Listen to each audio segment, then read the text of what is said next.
ಉತ್ತರ ಕರ್ನಾಟಕ ಬಗ್ಗೆ ಮಾತನಾಡಕ್ಕೆ ಕೊಟ್ಟಂತ ಅವಕಾಶಕ್ಕೆ ಮತ್ತು ಎಲ್ಲ ಹಿರಿಯರು ಮಾತನಾಡೋಕ್ಕೆ ತಮ್ಗೆ ನಾ ಈ ಸಂದರ್ಭದಲ್ಲಿ ಅಭಿನಂದನೆ ಸಲ್ಲಿಸ್ತಾ ಇದ್ದೀನಿ.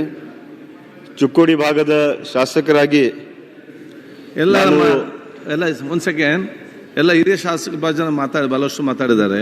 ತಾವೆಲ್ಲ ಯುವಕರು ಆದಷ್ಟು ಮಾತಾಡಿ, ಸಂಕ್ಷಿಪ್ತವಾಗಿ ಆದಷ್ಟು ಬೇಗ ಎಲ್ಲರಿಗೂ ಅವಕಾಶ ಸಿಕ್ಕುವಾಗ. ಸರಿ ಅಧ್ಯಕ್ಷರು, ಈ ಚಿಕ್ಕೋಡಿ ಜಿಲ್ಲೆ ಘೋಷಣೆ ಆಗಬೇಕಂತ ನಾ ಸನ್ಮಾನ್ಯ ಮುಖ್ಯಮಂತ್ರಿ ಹಾಗೂ ಉಪಮುಖ್ಯಮಂತ್ರಿ ಅವರು ಇಲ್ಲಿದ್ದಾರೋ ಪ್ರತ್ಯೇಕ ಜಿಲ್ಲೆ ಘೋಷಣೆ ಮಾಡಿ ಇವತ್ತು ಚಿಕ್ಕೋಡಿಯಲ್ಲಿ ಬೇರೆ ಬೇರೆ ಅನೇಕ ನಮ್ಮ ಹಿರಿಯ ಮುಖಂಡರು ಕೂಡ ಸನ್ಮಾನ್ಯ ಸತೀಶ್ ಜಾರಕಿಹೊಳಿ ಅವರು ಕೂಡ ಇಲ್ಲಿದ್ದಾರೋ.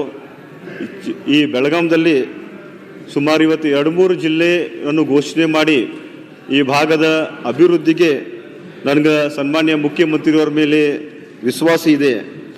ಆ ನಿಟ್ಟಿನಲ್ಲಿ ಇವತ್ತು ನಂದು ಏನು ಬೇಡಿಕೆ ಇದೆ ಬರೀ ಸನ್ಮಾನ್ಯ ಮುಖ್ಯಮಂತ್ರಿಯವರು ಹೇಳಿದರು, ಈ ಸದನ ಆದಮೇಲೆ ನಮ್ಮ ಎಲ್ಲ ಶಾಸಕರಿಗೆ, ಲೋಕಸಭಾ ಸದಸ್ಯರು ಹಾಗೂ ಮಾಜಿ ಶಾಸಕರು ಕರೆದು ಒಂದು ಸಭೆಯನ್ನು ಮಾಡ್ತಾರೋ. ಬರೀ ಘೋಷಣೆ ಅಷ್ಟೇ ಮಾಡೋದು ಬೇಡ, ಅನುದಾನ ಕೊಟ್ಟ ಈ ಗಡಿ ಭಾಗದಲ್ಲಿ ಇನ್ನೂ ಸಾಕಷ್ಟು ಅಭಿವೃದ್ಧಿ ಮಾಡಬೇಕಂತ ನಾ ಈ ವೇದಿಕೆ ಮೂಲಕ ಅವ್ರಿಗೆ ನಾ ವಿನಂತಿಯನ್ನು ಮಾಡ್ತಾ ಇದ್ದೀನಿ. ಅದೇ ರೀತಿ ಈ ಭಾಗದಲ್ಲಿ ನಮ್ಮ ಕೃಷ್ಣಾ ನದಿ ಒಂದು ಹರಿತಾ ಇದೆ. ಸನ್ಮಾನ್ಯ ಉಪಮುಖ್ಯಮಂತ್ರಿ ಹಾಗೂ ನೀರಾವರಿ ಸಚಿವರು ನಮ್ಮ ಈ ಕ್ಷೇತ್ರಕ್ಕೆ ಸುಮಾರು 450 ಕೋಟಿ ರೂಪಾಯಿ ಅನುದಾನ ಕೊಟ್ಟಿದ್ದಾರೆ. ಮೊದಲೇ ಹಂತದಲ್ಲಿ ಇವತ್ತು ಆ ಸ್ಕೀಮನ್ನು ಅರ್ಧೇ ತಂದು ನಿಂತಿದೆ. 23 ಕಿಲೋಮೀಟರ್ ಅದು ನೀರಾವರಿ ಪೈಪ್ಲೈನ್ ಇದೆ. 2ನೇ ಹಂತ ನಾವು ಅವ್ರಿಗೆ ವಿನಂತಿ ಮಾಡ್ತೀನಿ, ಕ್ಯಾಬಿನೆಟ್ಗೆ ತಂದ 2ನೇ ನಮ್ಮ ಸೆಕೆಂಡ್ ಫೇಸು ಕೂಡ ಅಪ್ರೂವಲ್ ಮಾಡಬೇಕಂತ ನಾವು ಅವ್ರಿಗೆ ನೇರವಾಗಿ ಇವತ್ತು ನಾವು ವಿನಂತಿ ಮಾಡ್ತಾ ಇದ್ದೀನಿ. ಮೊನ್ನೆ ಹೋದ 2 ತಿಂಗಳು ಕೂಡ ಶಿವಶಕ್ತಿ ಅಂತ ರಾಯಬಾಗ್ ಮತ್ತು ಚಿಕ್ಕೋಡಿ 2 ಕೂಡಿ ಅದಕ್ಕೆ ಅವರು ಸುಮಾರು 220 ಕೋಟಿ ನೇರವಾಗಿ ಕೃಷ್ಣಾ ಹೊಳಿದಿಂದ ಪೈಪ್ಲೈನ್ಗೂ ಕೂಡ ಮಂಜೂರಾತಿ ಮಾಡಿದರು.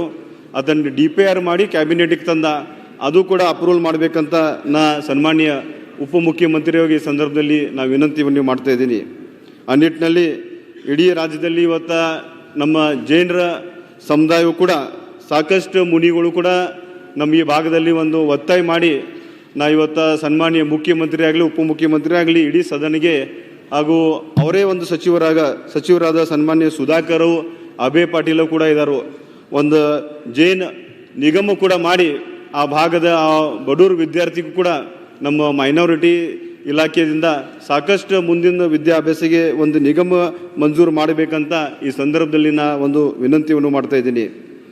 ಆ ನಿಟ್ಟಿನಲ್ಲಿ ಇವತ್ತು MB ಪಾಟೀಲು ಕೂಡ ಒಂದು ಇಂಡಸ್ಟ್ರಿಯಲ್ ಸಚಿವರಾಗಿ ಅರವಿಂದ್ ಬೆಲ್ಲದವರು ಕೂಡ ಅವ್ರಿಗೆ ವಿನಂತಿ ಮಾಡಿದ್ರು. ಒಂದು ಕ್ವಶನ್ ಮೂಲಕ ಅವ್ರು ಕೇಳಿದರು, ಈ ನಮ್ಮ ಉತ್ತರ ಕರ್ನಾಟಕದಲ್ಲಿ ಇನ್ನೂ ಈ ಭಾಗದಲ್ಲಿ ಒಂದು ಇಂಡಸ್ಟ್ರಿಯಲ್ ಏರಿಯಾ ಹೆಚ್ಚಿನ ಡೆವಲಪ್ಮೆಂಟ್ ಮಾಡಬೇಕಂತ ನಾನು ಅವ್ರಿಗೆ ವಿನಂತಿ ಮಾಡಿ, ಯಾಕೇಳಿ ನಮ್ಮ ಎಲ್ಲ ಯುವಕರ ಇವತ್ತು ಪೂನಾ, ಮಹಾರಾಷ್ಟ್ರ, ಕೋಲ್ಹಾಪುರ ಹೋಗುವಂಥ ಒಂದು ಪರಿಸ್ಥಿತಿ ನಿರ್ಮಾಣ ಆಗಬಾರ್ದು.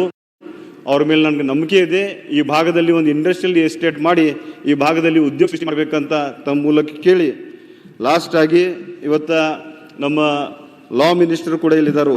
ಚಿಕ್ಕೋಡಿದಲ್ಲಿ ಸುಮಾರು 35 ಕೋಟಿ ಅನುದಾನದಲ್ಲಿ ಒಂದು ನ್ಯಾಯಾಲಯ ಕೂಡ ಇವತ್ತು ಸುಂದರವಾಗಿ ಒಂದು ಕಟ್ಟಡ ನಿರ್ಮಾಣ ಆಗಿದೆ.